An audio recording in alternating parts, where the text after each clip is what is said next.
இன்றைக்கி வந்து நம்ம சிக்கன் சிந்தாமணி தான் செய்ய போகிறோம். இதுக்கு என்னென்ன பொருட்கள் தேவைன்னு சொல்லி பார்த்துக்கலாம். சோம்பு தேவைப்படுதுங்க. அதுக்கப்புறம் வந்துட்டு வரமிளகாய், இஞ்சி பூண்டு கொஞ்சம் சதைச்சி வச்சுருக்கேன். அதுக்கப்புறம் ஒரு இனுக்கு போல் கறிவேப்பிலை, அதுக்கப்புறம் வந்துட்டு சின்ன வெங்காயம் ஒரு கைப்பிடி அளவு எடுத்து வச்சுருக்கேன். அப்புறம் சிக்கன் பார்த்திங்க அப்படின்னா க்ளீன் பண்ணி சின்ன சின்ன துண்டுகளாக அரிஞ்சு வச்சுருக்கேன். இவ்வளோ தான் நம்மளுக்கு இந்த சிக்கன் சிந்தாமணி செய்கிறதுக்கு தேவையான பொருட்கள். அப்புறம் தாளிக்கிறதுக்கு தேவையான அளவுக்கு எண்ணெய்.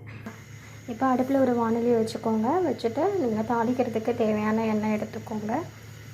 சோம்பு ஓரளவுக்கு லைட்டாக பொரிஞ்சதுக்கப்புறம் கறிவேப்பிலை சேர்த்துக்கலாம்.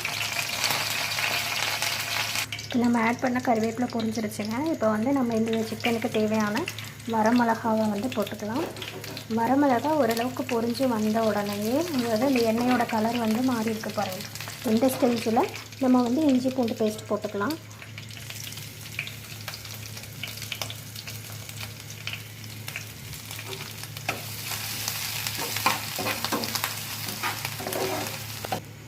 இப்போ இந்த இஞ்சி பூண்டு பேஸ்ட்டு ஓரளவுக்கு நல்லா வணங்கிருச்சுங்க. இப்போ வந்து நம்ம இந்த குழம்புக்கு தேவையான சின்ன வெங்காயம் வந்து ஆட் பண்ணிக்கலாம்.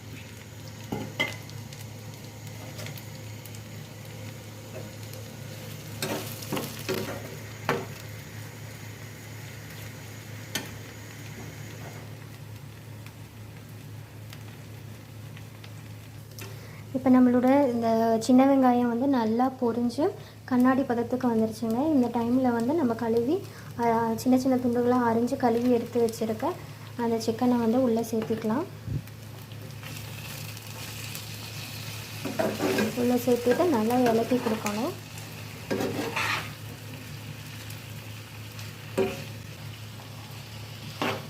இப்போது இந்த சிக்கனுக்கு தேவையான உப்பு ஆட் பண்ணிக்கலாங்க.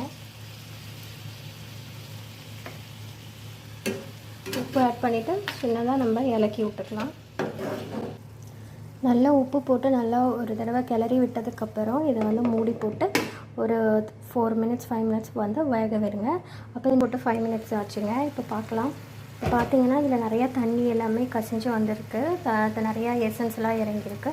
இந்த சிந்தாமணி சிக்கன் வந்து நம்ம எதுவுமே மசாலா ஐட்டம்ஸ் எதுவுமே சேர்க்காததுனால இதனோட கலர் பார்த்திங்கன்னா இந்த மாதிரி ஒரு லைட் ஒரு க்ரீம் கலர், ஒரு ஹாஃப் ஒயிட் கலரில் இருக்கும்.